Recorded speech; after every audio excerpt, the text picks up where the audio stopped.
Faire une erreur de choix et de jugement dans la vie, c'est quelque chose qui arrive à tout le monde. En plus, c'est vrai que les émotions, ça ne nous aide pas du tout à prendre les meilleures décisions possibles. Mais là où c'est moins sympa, là où c'est moins facile d'assumer les choses, c'est quand ces décisions-là, elles englobent une autre personne ou d'autres personnes avec soi, avec son choix. Parce que le problème, c'est que tu fais un choix qui implique d'autres personnes et que ça crée un climat de méfiance, de détresse, de stress, d'angoisse, peu importe, ou qui peut atteindre la confiance qu'a une personne envers toi, et bien là tu rentres dans un schéma qui va être compliqué.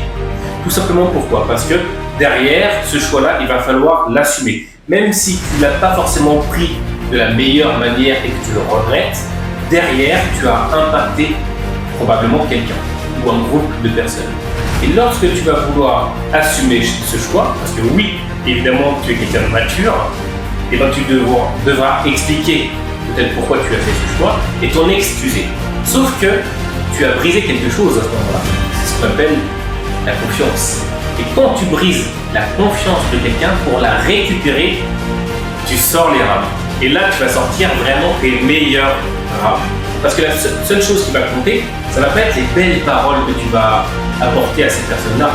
Ça va être les actions que tu vas mener au fur et à mesure pour recréer cette confiance. C'est comme si tu avais démoli un mur et que tu devais le reconstruire brique par brique, ça prend du temps. Et bien là, c'est la même chose.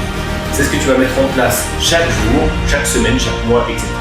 qui va faire que la confiance que tu as brisée à ce moment-là avec ces personnes-là va se reconstruire. Mais pour ça, encore faut-il que ces personnes-là acceptent tes excuses.